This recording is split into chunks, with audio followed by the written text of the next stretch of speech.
Uno de los temas que más fascina a los especialistas en la obra de Platón es estudiar el momento justo en que Sócrates, ese gran maestro del filósofo Platón, empieza a dejar de ser persona para irse convirtiendo lentamente en personaje. Es decir, en qué momento en boca de Sócrates empiezan a salir ya las ideas de Platón, ideas por las cuales él va a ser muy famoso para la posteridad. Hay diversas, está la teoría de las ideas, está la teoría de la anamnesis y otras más, en donde estamos viendo cómo Platón va amoblando lo que se conocerá luego como su metafísica, su teoría política, una cantidad de factores. En este diálogo que vamos a abordar hoy, el Menón, podemos decir que con cierta certeza hay dos elementos que sobresalen. Primero, la enseñanza pitagórica y órfica que Platón portaba y que no sabemos si Sócrates suscribía. Y segundo, ya atisbos de lo que va a ser el programa de esa academia que fundó Platón y que pasó para la posteridad como uno de los grandes momentos de la filosofía mundial. Por favor, acompáñenos.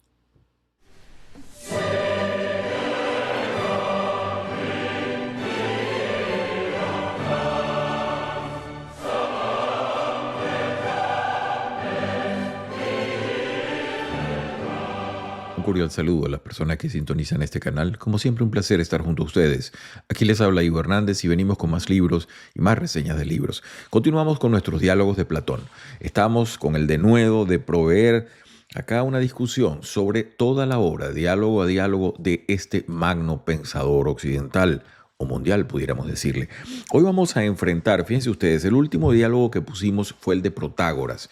Protágoras significa, para los estudiosos de Platón, uno de esos diálogos que empiezan a dar el giro ya importante en cuanto a la creación de un sistema filosófico propio. Platón sigue utilizando a Sócrates, pero ese Sócrates va mutando lentamente de persona a personaje, lo hemos dicho acá, en el sentido en que Platón lo va a ir utilizando para exponer varias de sus ideas y varios de lo que él luego en la academia va a exponer también como sus grandes tesis o sus grandes teorías. Si usted tuviese que reducir Platón, por ejemplo, a las ideas más importantes que expuso, es bastante difícil, pero si dice, bueno, ¿qué es lo más importante? Probablemente rápidamente alguien diría, bueno, la teoría de las ideas, eso lo vamos a abordar en otro diálogo.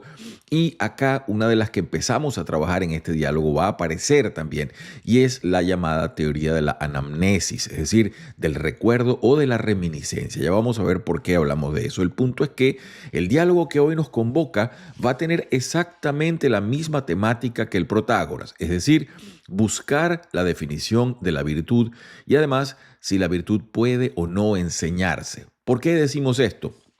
Porque la obsesión de Sócrates primero, la obsesión luego de Platón, como también la será de otros filósofos, es hablarle al sujeto de la polis. Fíjense ustedes, los llamados presocráticos, lo hemos discutido en otras oportunidades, eran sujetos que estaban abocados a explicar el mundo que les rodeaba y por ello se basaban en elementos y una cantidad de cosas. Los propios griegos los llamaban los physikai. A partir de Sócrates se da el giro hacia la mirada interna, hacia entender al sujeto, producir entonces una teoría política, una teoría ética, todo un alumbramiento de la moral del individuo y una cantidad de factores. Entonces, hoy nos vamos a enfrentar a eso, la virtud. ¿Por qué es importante enseñarla? Bueno, porque a partir de ella, y hay claros exponentes, Platón utiliza varios ejemplos acá, hay claros exponentes de sujetos que han sido muy virtuosos. Dice, bueno, pero ¿cómo hacemos para replicar eso en los ciudadanos, en los jóvenes que están siendo parte de la polis, parte de la ciudad?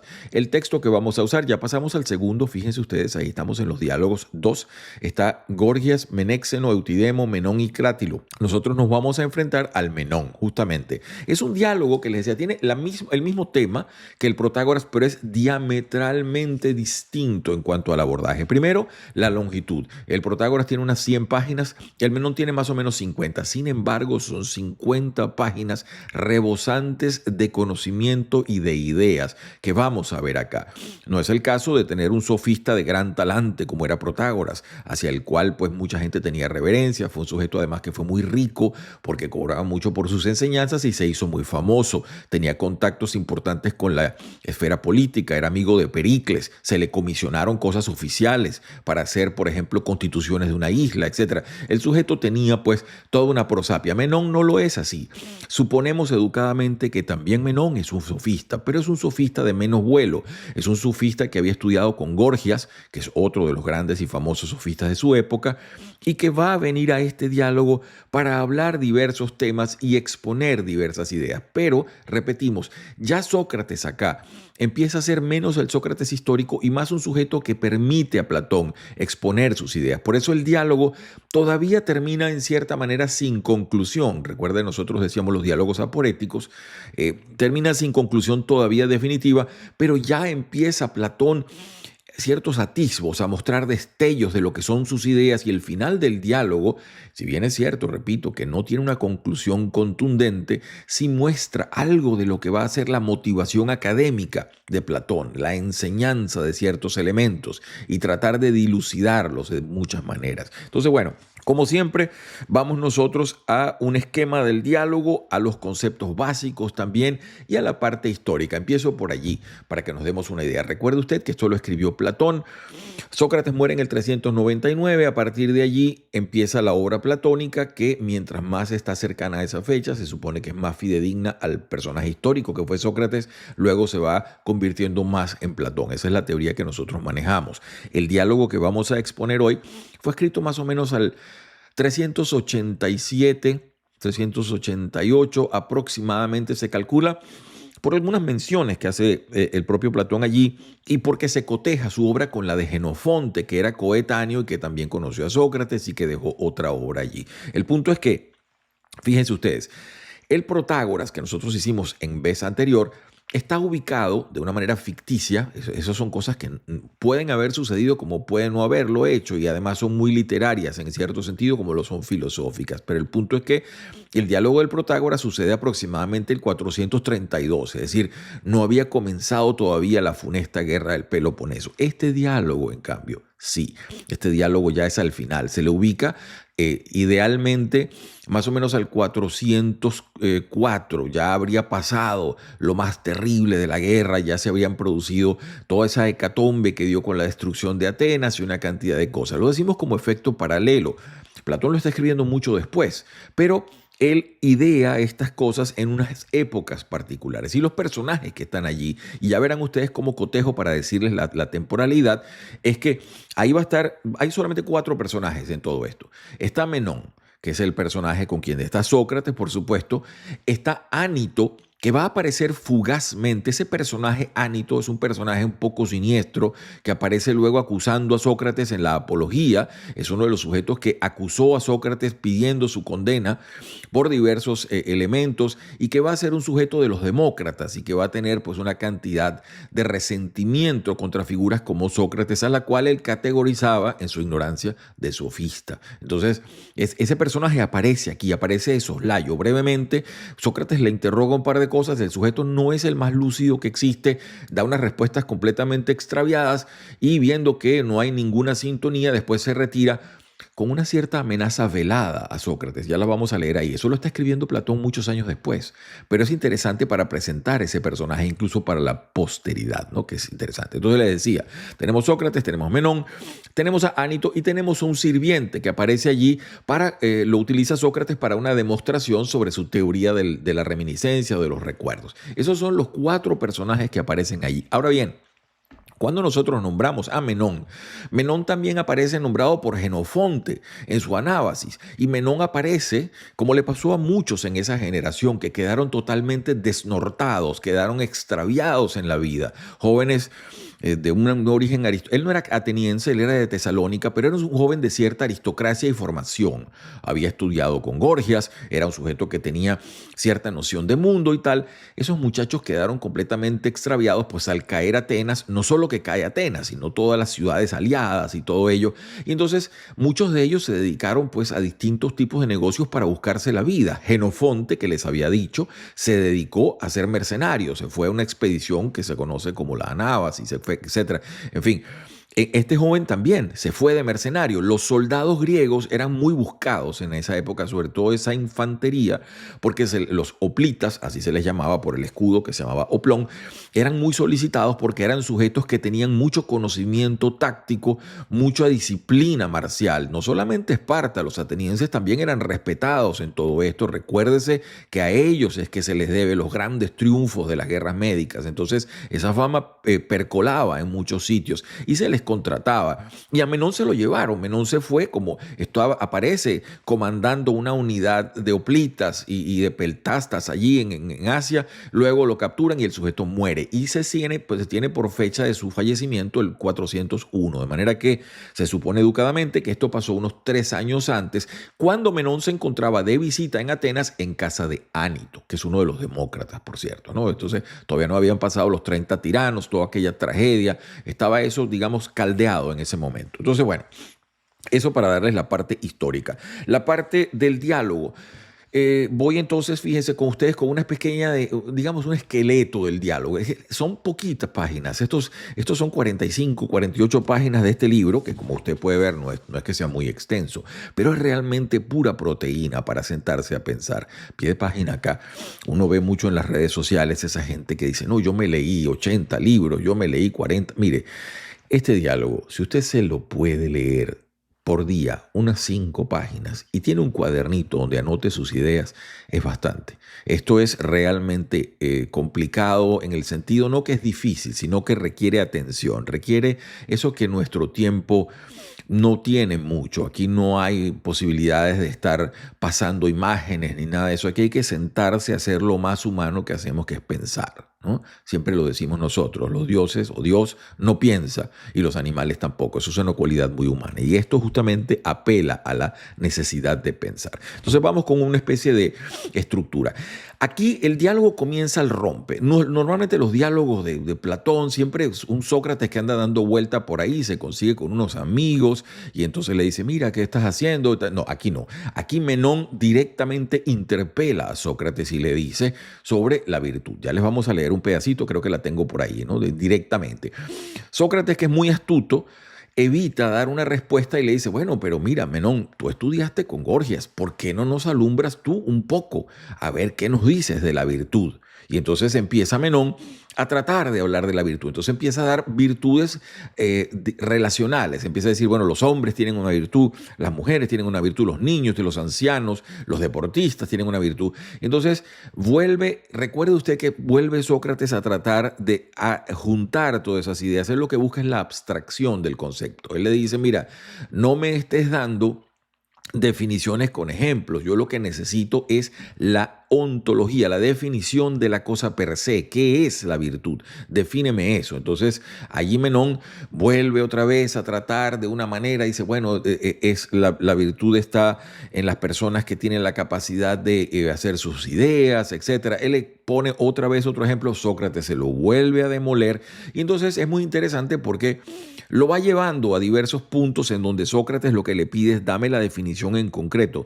Y al final Menón le dice, oye, pero Sócrates, mira, la verdad es que tú te pareces a un pez que se llama torpedo, que lo que hace es entorpecer a todos los demás peces. Ya yo estoy así que no sé lo que estoy pensando, porque yo creía que sabía algo, pero no sé realmente de lo que estoy hablando. Y entonces él enuncia lo que se conoce como la paradoja de Menón, que incluso hasta hoy en día es bastante conocida. Es decir, dicha aquí en palabras, ya se las voy a leer como la pone Platón, pero dicho así en lenguaje coloquial, es, bueno, es preguntar, bueno, ¿cómo se puede buscar algo si usted no sabe qué es lo que busca o qué es lo que es? Porque si usted sabe lo que busca, ya no hay necesidad de buscarlo, ya sabe qué es lo que es. Ahora, si no lo sabe, en términos de un concepto, así, bueno, qué es lo que está buscando, está totalmente perdido.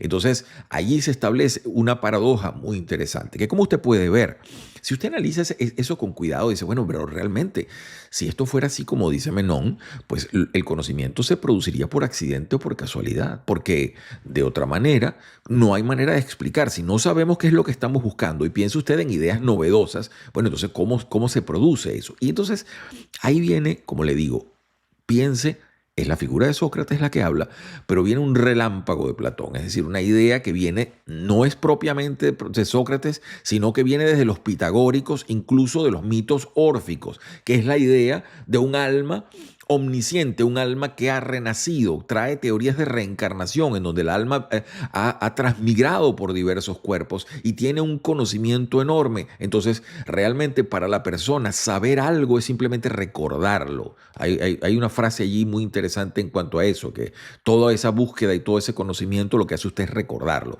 Eso, por supuesto, es abrir la compuerta a una especulación filosófica de marca mayor. Este no es el único diálogo, es el primero donde sale esto. Después en el Fedón, después Sócrates le va a dar, digamos Sócrates, Platón, va a darle a esto muchísima más cuerda y mucha más sustancia para tratar de argumentarlo. Sabemos hoy en día que acá hay ideas mezcladas de elementos que son anteriores a Sócrates. Repetimos, aquí están los pitagóricos metidos en carne y hueso, pues completamente. Y están también los mitos órficos. Recuérdese que mucha de la aristocracia ateniense y de parte de varias ciudades de estados estaban iniciados en esos mitos, en esos ritos. Había ritos iniciáticos en los cuales estas personas, nosotros hemos especulado incluso con algunos alucinógenos y todas esas cosas, eran personas que accedían a unos niveles de conocimiento supuestamente que les permitía lucubrar cosas como esta. Ahora, esta es una de las piedras basales de todo el armatoste metafísico de Platón, como lo vamos a ver. Entonces, repetimos, lo utiliza Sócrates en este caso para decir con la teoría de la reminiscencia, mira, el alma es inmortal, ha aprendido todo en vidas pasadas y realmente aprender es recordar, ¿no? Por eso anamnesis, ¿no? No hay amnesias, no hay olvido, sino que se recuerda. Entonces, bueno, allí se ponen ellos a hablar y Sócrates le dice, bueno, espérate un momentico, yo te lo demuestro. Entonces, permíteme uno de tus sirvientes, cualquiera, escoge ahí uno que sepa hablar griego bien y me lo pasas para acá. Entonces,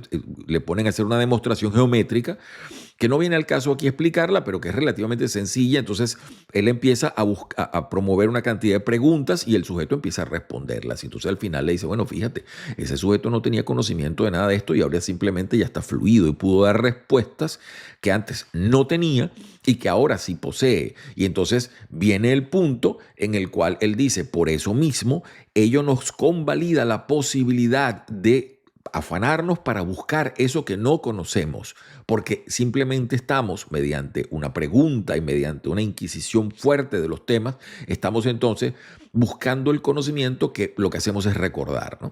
Bueno, sigo adelante. Entonces, luego después se ensarzan nuevamente, vuelve al tema de la cuestión de la virtud. En ese momento aparece Ánito por ahí. Y entonces Sócrates le dice, mira Ánito, ya que estás por aquí, chico, ayúdanos un poco con esta situación que estamos discutiendo Menón y yo. Y entonces él le dice, más o menos en pocas palabras, le dice, mira Ánito, tú que sabes de estas cosas, ¿por qué no nos recomiendas? Menón quiere aprender esto. ¿Será que lo recomendaríamos entonces para que fuese donde los sofistas?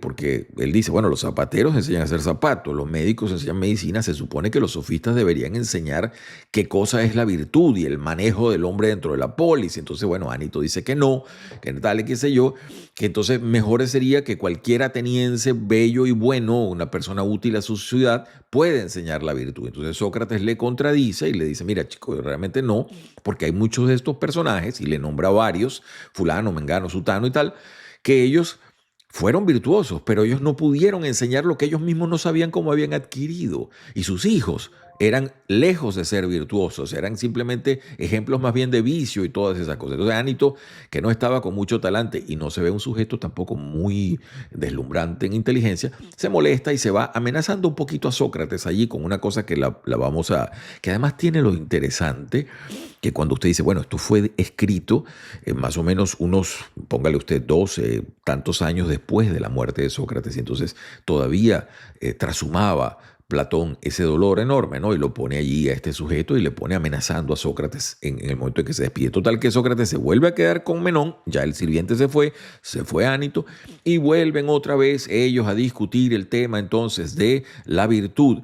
No encuentran todavía la forma y entonces al final empieza Sócrates a introducir un concepto que deriva, pienso yo, de alguna cosa que luego se va a especular mejor, que es la dialéctica de parte de Platón. Él empieza a hablar de una especie de opinión verdadera, él lo llama doxa alete, es decir, alete de la verdad, doxa es la opinión, y entonces contrasta ello con el conocimiento, pero realmente no llegan a nada. Y al final se permite Sócrates una especie de decir, bueno, realmente no hay quien pueda enseñar esto. Sin embargo, algunos sujetos, y ahí se puede uno, digamos, con alguna fruición ver lo que va a ser parte del programa medular de la Academia de Platón. Entonces, todo eso está allí. Vamos entonces, como es habitual en nuestra metodología, a repasar los conceptos básicos del diálogo, que por cierto, siempre es importante aclarar esto. Una de las razones por las cuales yo los coloco en griego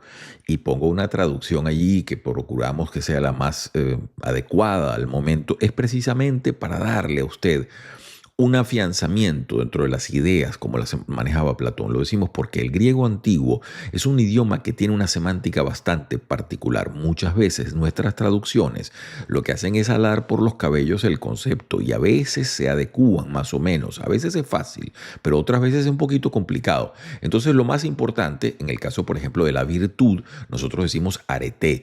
¿Por qué arete? Bueno, porque nuestro concepto de virtud es algo que ha sido trasegado por muchísimos pensadores, incluso las religiones han tomado esto, Maquiavelo elucubró sobre virtud. Entonces todos esos conceptos se han venido manejando de una manera particular. Cuando usted aborda a Platón es bueno que lo entienda como la arete, que a veces decimos, bueno, esto puede ser la excelencia, etcétera, etcétera. Bueno, pasamos a los conceptos. Los voy a colocar en pantalla como siempre para que los discutamos brevemente. Ahí los tienen, fíjense ustedes. Entonces decía, bueno, el primero, bueno, ya está, arete, se los decía. Concepto central del diálogo, tanto de este como del Protágoras, porque como ustedes saben, pues Menón y Sócrates discuten la naturaleza de virtud, si se puede enseñar, sobre todo eso, la paideia del arete, ¿se puede enseñar o no? Y si se puede enseñar, ¿cómo se hace? Entonces luego, palabra muy conocida, episteme, piénselo en conocimiento científico o conocimiento sistemático. Los griegos no tenían idea de ciencia como la nuestra, tenían otra, pero no así. El Sócrates distingue siempre episteme y la opone a doxa, que sería la opinión. Luego viene justamente doxa, que es una opinión, una creencia, es lo que usted maneja. Esto tiene también un trasfondo desde partes de Parménides, en donde se decía que el episteme lo manejan los dioses, los seres humanos no podemos nunca aprehender la cosa en sí y lo que tenemos son opiniones sobre la cosa. Entonces, bueno, eso es algo bastante discutible. Hasta Kant va a llegar a ese problema y todavía se va a discutir. Entonces, les pongo eso de una manera relativamente sensible. Luego, anamnesis, que es la teoría de la reminiscencia. Esto lo introduce Platón en boca de Sócrates para resolver la paradoja de Menón, que les decía. Ya vamos a llegar a cuando le decía, bueno, pero si tú no sabes qué es lo que estás buscando, ¿cómo sabes? ¿Cómo haces? Luego viene entonces psique, que sería el alma, y es porque la teoría de la anamnesis se basa en esa idea que el alma sería inmortal y que habría adquirido conocimiento a lo largo de muchas vidas, ¿no? Entonces es importante. Luego está la paradoxón Menón, que es la paradoja de Menón, como nosotros decíamos, puesto en crudo, así como una paradoja sobre la búsqueda del conocimiento, ¿no? ¿Cómo se puede buscar algo si usted no sabe qué es lo que es? Entonces Sócrates le responde o le rebate con la teoría de la anamnesis. Didasken o didaskein, como quiera decirlo, ahí tiene pues la capacidad de enseñar, si se puede investigar el hecho de la virtud para ser enseñada, etcétera, etcétera. Luego seguimos con el arete didacté, la virtud enseñable, la virtud que puede ser transmisible. Entonces ahí, bueno, nuevamente, ese es otro de las variaciones del diálogo. Luego matetes, que sería el estudiante o el aprendiz. En este caso se aplica a ese sirviente que llaman ahí y que se discute con la figura del sirviente como ejemplo para la teoría de la reminiscencia. Luego logos, que es una palabra permanente que está allí. Yo siempre declaro mi incompetencia para poderla traducir de forma eficiente. Bueno, le digo razón, discurso, verbo, dígalo usted, ¿no? Eso lo conocen muy bien los cristianos porque dicen, bueno, al principio era el verbo y el verbo era Dios. Bueno, el logos justamente es lo que se escribe ahí en el Nuevo Testamento. Entonces, aporía, que es muy conocido, esa perplejidad, estado de confusión, nosotros la utilizamos para decir esos diálogos que no concluyen, sino que quedan como en el aire, como, bueno, un diálogo aporético por eso mismo. Luego viene entonces eristikos, o diálogo o disputa erística, que lo va a escuchar usted de parte de Sócrates, y es esa especie de recurso retórico en donde se centra la derrota del oponente utilizando trucos diversos en la retórica, falacias, cambio de sentido, paradoja, cualquier cosa que usted pueda pensar que le da una ventaja en una discusión. Y Sócrates acá la utiliza diciéndole, bueno, mira, me estás utilizando unos argumentos erísticos, pero no me estás yendo a la médula del asunto, que es lo que yo quiero. Entonces ahí seguimos. Déjenme revisar entonces ahora ya mis notas, porque son bastante extensas y he tomado muchas. El Menón es cortico, pero prácticamente tengo más del doble de las notas que tenía en el Protágoras, porque es que son muchas las cosas y no quiero que se me escape alguna de las ideas fundamentales. Le dije los de los personajes, les decía que por Jenofonte sabíamos que Amenón muere en Asia. Él había estado comandando un grupo de hoplitas, etcétera. Les decía también eso, ¿no? Esa juventud que quedó díscola, que no tenía norte, que no pudo tener una vida satisfactoria como la pudieron tener sus progenitores, porque perdieron prácticamente todo, ¿no? Con esa guerra tan terrible. Ánito es un ateniense del grupo de los demócratas, etcétera. Él fue estratego, Ánito, no sé con qué cabeza, pero bueno, sí fue estratego, sí fue general ahí y tal. Entonces, bueno, la segunda parte, les decía las teorías de la anamnesis, estoy viendo que no se me quede nada. Hay un excurso con la demostración geométrica y luego aparece Ánito, y la última parte trata de precisar cómo se ha dado la virtud entre los hombres, y aquí Platón, junto al conocimiento o la idea de episteme, introduce la idea de la opinión verdadera. Estoy leyendo mis notas, ¿ok? Que se recibe como una gracia o como un don divino, y desde el punto de vista práctico puede ser tan útil como el conocimiento, pero no se la enseña ni se aprende, tampoco se la posee por naturaleza. Ahí tenemos un dejo de lo que luego Platón va a enunciar más claramente como su método dialéctico, su accesis o acceso a ideas más en estado más puro, ¿no? En este caso la doxa arete, digo yo, y especulo un poco, se puede acercar a eso. Le pongo acá 4 puntos fundamentales del diálogo. Bueno, aparece por primera vez la teoría idealista de la anamnesis, de la reminiscencia, eso por primera vez. Luego va a haber en más o menos 3 o 4 diálogos más, eso se va a expandir. Luego Sócrates, más personaje, menos persona. Al final, para zanjar el tema de la paideia, areteo, si se puede enseñar eso, Platón sugiere que algunos pudieran enseñar la virtud. Y ahí les digo, hay como un resquicio, como una especie de hendidura por medio de la cual uno especula, fíjate, ya estaba Platón cortejando todo lo que sería el corpus de la academia para enseñar justamente eso, de una manera como lo hacían también los sofistas, pero en este caso no a la manera del método de los sofistas, sino utilizando el método dialéctico, por ejemplo, ¿no? Entonces es importante. Aquí puse y también hay una cosa, sería el cuarto punto, un poco dudoso, en donde ellos hablan de algo que hoy en día sabemos que no es cierto, que sería la teoría de las emanaciones. Se la endilgan a Píndaro y a otras personas, el poeta Píndaro y eso, en la cual los objetos emanan cosas como los colores, etcétera. Hoy sabemos que el proceso visual no es así, pero es interesante como radiografía para mostrarnos cómo estos sujetos veían el mundo. Entonces, bueno, eso es básicamente allí.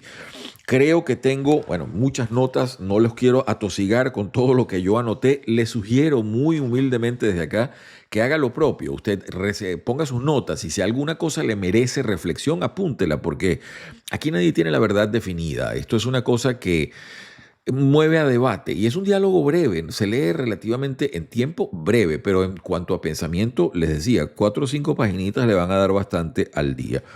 Creo que tengo, bueno, doxa aletes, lo de la opinión. Le puse acá una cosa, hay una cierta progresión en la estructura del diálogo, es decir, si usted quiere verlo de esta manera, Menón produce al comienzo una variedad de conceptos y Sócrates lo va llevando prácticamente hacia lo único, hacia el punto de lo que sería la cosa en sí o de lo que sería la virtud en sí. Siempre la pregunta permanente, ¿quién puede enseñar la virtud? ¿Quién la debería enseñar? ¿Cómo se puede enseñar? Si uno enseña la virtud, debería haber maestros y discípulos. ¿Y estos quiénes son entonces? ¿No? ¿Quiénes son los maestros de esto? Esto es para endilgar que la idea de los sofistas no está tan clara, que se dice que los sofistas enseñaban la virtud, pero realmente no está tan claro cómo es que lo hacían. Entonces, bueno, ahí hay un punto interesante.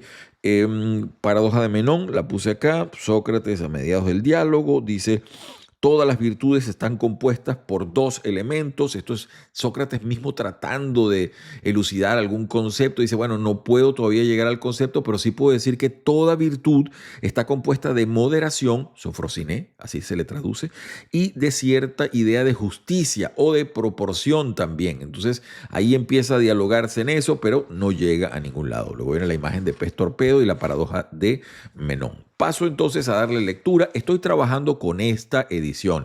Usted no tiene por qué tenerla. Si usted la consigue, muy bien, es excelente, yo la puedo recomendar. Pero hay otras muy buenas, incluso otras en otros idiomas. Depende de los costos que usted pueda manejar. Los diálogos de Platón se consiguen. Hay unas ediciones en inglés de las viejas, por ejemplo, del profesor Guthrie, que salía el Protágoras y el Menón. Esos dos diálogos usualmente se les edita en conjunto por el hecho de que tienen una temática parecida, pero una metodología muy diferente, ¿no? Y entonces ahí se les da. Paso yo a darle palabra al texto para ya entrar en el análisis de lo que estamos hablando. Tengo en mis manos ya el texto, estoy en la página 276 y dice lo siguiente, fíjense ustedes. Intervienen en el diálogo, además de Sócrates, otros tres personajes: Menón, un servidor de Menón, y Ánito. Menón es un joven de Tesalia, hermoso y rico, de ilustre familia, con cierto interés por la filosofía y discípulo o admirador de Gorgias. Algunas personas lo catalogan como sofista o aprendiz de sofista. Su estancia en Atenas es circunstancial. Se aloja en casa de Ánito y por Jenofonte sabemos que muy poco tiempo después, en el 401, se hallaba en Colosas, en Asia Menor, al frente de 1000 hoplitas y 500 peltastas, formando parte de la expedición de Ciro. Luego, un tiempo después, muere el sujeto, ¿no? Entonces, ya sabemos por allí la parte histórica, porque esto lo está escribiendo Platón bastante tiempo después, pero tiene personajes que existieron y fueron parte de esa Atenas que él conoció. Dice acá lo siguiente. Bueno, aquí está la parte cuando él empieza a preguntar qué es la virtud. Entonces, él rompe del diálogo. Me parece importante, fíjense, cómo abre todo esto, porque aquí no hay esos pasajes de Sócrates dando vuelta por allí. No. Menón dice, Sócrates, ¿me puedes decir, ¿es enseñable la virtud? ¿O no es enseñable, sino que solo se alcanza con la práctica? ¿O ni se alcanza con la práctica, ni puede aprenderse, sino que se da en los hombres naturalmente o de algún otro modo? ¿Sí? Ya al rompe pone esa cantidad de elementos. Entonces Sócrates torea la pregunta y se la devuelve. Y entonces le pregunta, dinos tú, por favor, ¿qué entiendes tú? Pues ya que tú has estudiado con Gorgias y todo eso, dinos tú, por favor, qué entiendes por esto, ¿no? Dice, tú mismo, Menón, por los dioses, ¿qué afirmas que es la virtud? Y entonces ahí Menón se lanza que el disparate, dice, bueno, dice aquí, la virtud del hombre es fácil decir que esta consiste en ser capaz de manejar los asuntos del Estado, y por el otro, a los enfermedades, y luego dice la virtud de la mujer, no es difícil responder, papá, la virtud del niño, la virtud de... Y Sócrates le dice, mira, esto no tiene ningún sentido, se la rebate completamente, le reduce y vamos otra vez al tema que es la... Ahí están dándose varias veces preguntas y respuestas y no se llega. Entonces al final el pobre Menón queda prácticamente sin respuesta, lo cual es parte de, fíjense ustedes, eso es la mano mágica de Platón, porque la única manera en la cual una persona realmente puede aprender algo es vaciándose de ideas que eran erradas, porque usted se da cuenta, Menón va desechando él mismo, él respondía en automático lo que él creía que eran respuestas muy útiles y con las cuales incluso decía haberse ganado la vida en algunas asambleas y discursos, pero entonces Sócrates se las va demoliendo y se da cuenta él que todo lo que él pensaba era humo, era simplemente una idea vaga que no tiene asidero en la realidad. Entonces dice aquí, Menón, página 299, Sócrates, había habido yo, aún antes de encontrarme contigo, que no haces tú otra cosa que problematizarte y problematizar a los demás. Y ahora, según me parece, me estás hechizando, embrujando y hasta encantando por completo al punto que me has reducido a una madeja de confusiones. Y si se me permite hacer una pequeña broma, diría que eres parecidísimo, por tu figura como por lo demás, a ese chato pez marino, el torpedo, ¿no? Estoy entorpecido de alma y de boca y no sé qué responderte, ¿no? El tipo ha llegado más o menos a una especie de cero en el alma, ¿no? Dice, no sé qué hacer. Y entonces, fíjense ustedes, llega él y Sócrates le da una respuesta y acá hay una parte que me parece muy meritoria y dice Sócrates lo siguiente, en efecto, no es que no teniendo yo problemas, problematice sin embargo a los demás, sino que estando yo totalmente problematizado, también hago que lo estén los demás. Y ahora, ¿Qué es la virtud? Tampoco yo lo sé, pero tú en cambio tal vez sí lo sabías antes de ponerte en contacto conmigo, dice Sócrates, ¿no? Entonces, bueno, ahí viene Menón y se molesta y le dice, bueno, ¿y de qué manera buscarás, Sócrates, aquello que ignoras totalmente que es? ¿Cuál de las cosas que ignoras vas a proponerte como objeto de tu búsqueda? Porque si dieras efectiva y ciertamente con ella, ¿cómo advertirás, en efecto, que es esa que buscas desde el momento en que no la conocías? Ahí está la paradoja enunciada en las palabras de Platón, ¿no? Entonces, Sócrates allí, y es lo que les decíamos, este Sócrates para mí es Platón, pues aquí ya Platón se ve el relámpago, dice, comprendo lo que quieres decir, Menón, te das cuenta el argumento erístico que empiezas a entretejer, que lo que no es, que no le es posible a nadie buscar ni lo que sabe ni lo que no sabe, pues ni podría buscar lo que sabe, puesto que ya lo sabe, y no hay necesidad alguna entonces de búsqueda, ni tampoco lo que no sabe, puesto que en tal caso ni sabe lo que ha de buscar, ¿no? Entonces ahí Sócrates le dice, me estás utilizando un elemento erístico en tu retórica para arrinconarme y dejarme sin argumento. Y entonces allí Sócrates saca la carta, repetimos, de la teoría de la anamnesis, que es una cosa completamente novedosa y que, repito, lo emparenta con tesis de los pitagóricos, de los órficos, de cosas muy anteriores. Y dice así, los que lo dicen, porque es bueno, yo conozco una cosa que le han dicho los sabios y los adivinos, los que lo dicen son aquellos sacerdotes y sacerdotisas que se han ocupado de ser capaces de justificar el objeto de su ministerio, pero también lo dice Píndaro y muchos otros de los poetas divinamente inspirados. Afirman en efecto que el alma del hombre es inmortal y que a veces termina de vivir, lo que llaman morir, y a veces vuelve a renacer, pero no perece jamás. Bueno, imagínense ustedes lo que está diciendo este hombre aquí y cómo revuelca el argumento. Sigo adelante, página 302. El alma, pues, siendo inmortal y habiendo nacido muchas veces y visto efectivamente todas las cosas, tanto las de aquí como las del Hades, no hay nada que no haya aprendido, de modo que no hay que asombrarse si es posible que recuerde no solo la virtud, sino el resto de las cosas que, por cierto, antes también conocía. Estando pues la naturaleza toda emparentada consigo misma y habiendo el alma aprendido todo, nada impide que quien recuerde una sola cosa, eso que los hombres llaman aprender, encuentre él mismo todas las demás, si es valeroso e infatigable en la búsqueda, pues en efecto, el buscar y el aprender no son otra cosa en suma que una reminiscencia. Bueno, ahí está la teoría de la anamnesis puesta ya sobre la mesa. Perdonen ustedes. Entonces, bueno, ahí Menón se queda paralizado porque eso no lo había escuchado. Y entonces, ¿pero qué es eso? Entonces Sócrates le dice, llámame un sirviente, yo te demuestro. Y entonces viene una cantidad de páginas ahí con la demostración geométrica que él hace con este servidor y tal y qué sé yo. Y entonces, bueno, al final, fíjense ustedes, la conclusión en la página 311, dice, ¿qué te parece, Menón? Dice Sócrates. ¿Ha contestado él con alguna opinión que no le sea propia? No, ha contestado con las suyas, dice Menón. Y sin embargo, como dijimos hace poco, antes no la sabía. Entonces, bueno, vienen las cosas después de recordar y tal. Es muy interesante, repetimos, porque esto va a ser un parteaguas, no solamente en ese momento, sino mucho después. Esto al cristianismo le va a pegar durísimo. Aristóteles lo va a rechazar de plano. Es decir, aquí todo el mundo va a tener que decir con esto. Aristóteles va a decir, no, la sustanciación del conocimiento se produce a partir de los sentidos y la idea de una tabla rasa. Es una cosa que es muy distinta. Incluso los cristianos van a tener mucho que ver en esto, porque los cristianos parten de la idea que Dios hace la creación ex nihilo, es decir, de la nada. Entonces, si usted le dice, no, las almas vienen de atrás y vienen ya creadas, entonces, ¿qué es esto? ¿Cómo puede ser esto? Se puede dar cuenta que es una proposición sumamente arriesgada. Los neoplatonistas, muchos siglos después, van a rescatar algunas de esas ideas y algunos de los místicos en diversas religiones se emparentan con estas cosas y por supuesto algunas religiones del lejano oriente, que es probablemente de donde todo esto haya emanado y que por rutas diversas, como se transmigraba el conocimiento, la idea de la transmigración de las almas vino llegándole a Europa también y está siendo enunciada acá. Esto por supuesto es una especulación. No hay algunos, digamos, aproximaciones académicas al respecto, pero hay mucha elucubración en todo esto. Pero es lo que plantea, pues. Entonces, bueno, sigue la discusión. Después que pasa todo esto, bueno, pero volvemos a lo de la virtud. Y entonces viene Sócrates con la idea del discernimiento. Y entonces él propone esto, y yo soy breve para ya no quitarles más tiempo en todo lo que falta. Dice en la página 317, en suma, pues, dice Sócrates, todo lo que el alma emprende y en lo que persevera, cuando el discernimiento lo guía, acaba en felicidad. Si lo hace el no discernimiento, acaba en lo contrario.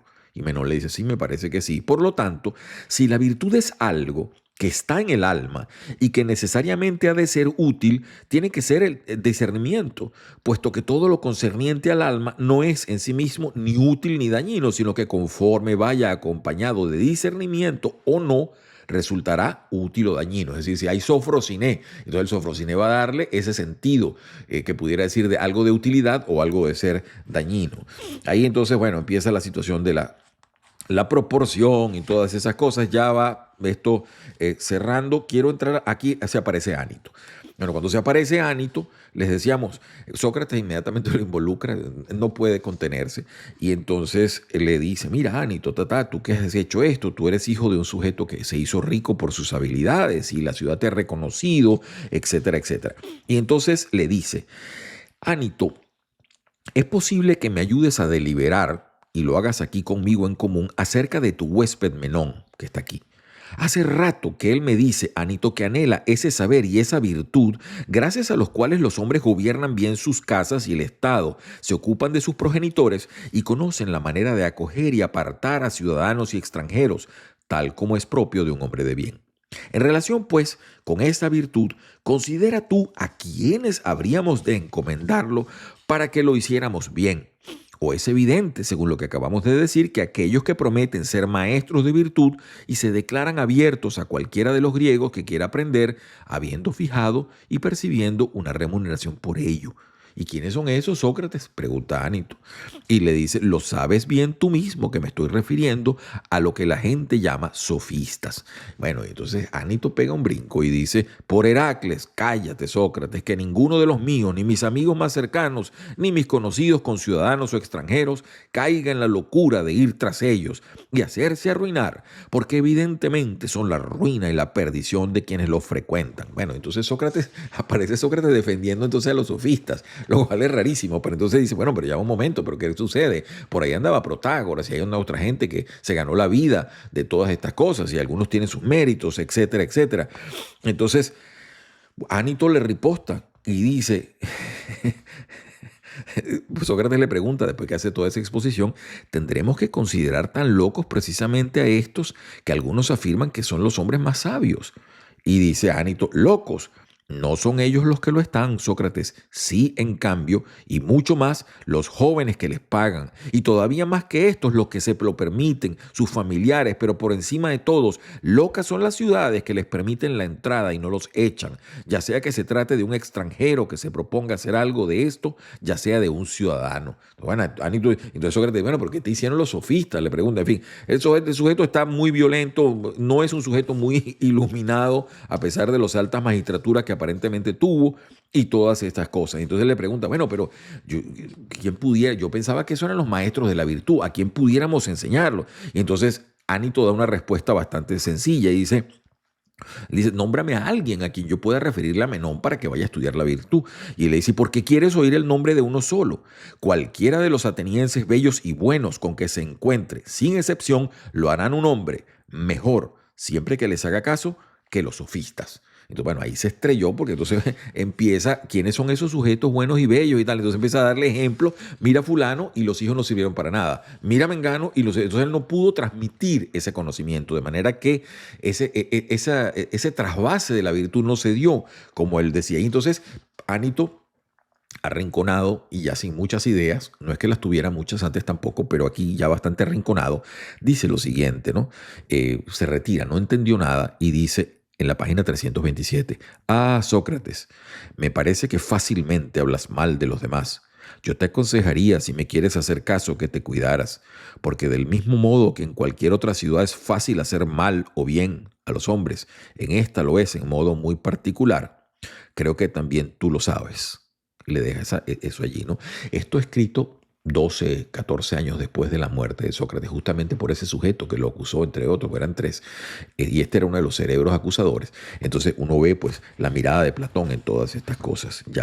Y para cerrar, les decía, ellos siguen divagando, entonces ahí viene Platón, expone bueno, a través de Sócrates, expone la idea entonces de una especie de doxa alete, una opinión verdadera que no es igual al conocimiento, pero puede tener algunos dejos prácticos para funcionar. Y entonces dice esto, para cerrar, Sócrates, y me parece muy meritorio, dice así en la página 336. En cuanto a lo que ahora nos concierne, si en todo nuestro razonamiento hemos indagado y hablado bien, la virtud no se daría ni por naturaleza ni sería enseñable, sino que resultaría de un don divino, sin que aquellos que la reciban lo sepan, a menos que entre los hombres políticos haya uno capaz de hacer políticos también a los demás. Y si lo hubiese, de él casi se podría decir que es, entre los vivos, como Homero afirmó que era Tiresias entre los muertos, al decir que él era el único capaz de percibir en el Hades, mientras los demás eran únicamente sombras errantes. Ahí hay una cantidad de imágenes que usted las va a volver a ver en la República. Ese Tiresias, para que recuerde usted en la Odisea, cuando Odiseo se va al Hades y tal, y se lo encuentra, es el sujeto que es adivino, es ciego, pero todavía conservaba sus poderes en el inframundo. Y entonces, por eso decía, a menos que haya, vean ustedes ese dejo ahí rápido de Platón, ¿no? A menos que haya uno entre ellos que pueda también hacer políticos a los demás. Políticos, entiéndase, ciudadanos, habitantes de la polis en términos virtuosos. Es una joya lo que estamos leyendo realmente. Es el Menón de Platón. Por favor, si tiene capacidad de adquirirlo, de conseguirlo, está en internet también, hágalo. Léalo lentamente y disfrútelo tanto como pueda. Para nosotros es un placer exponerlo como siempre acá con ustedes. Vendremos con otros libros y también más diálogos de Platón que repetimos, trasegando su obra diálogo a diálogo. Es un honor poderlo hacer con todos ustedes. Si esto de alguna manera le dice algo, márquelo con la campanita, esté pendiente de más reseñas de Bibliópolis que vendremos para discutir ideas de la humanidad, ideas que han puesto el testigo de lo que es el pensar muy alto para todos nosotros. Recuerde también que desde acá es el deseo porque tengan todos ustedes una muy feliz semana.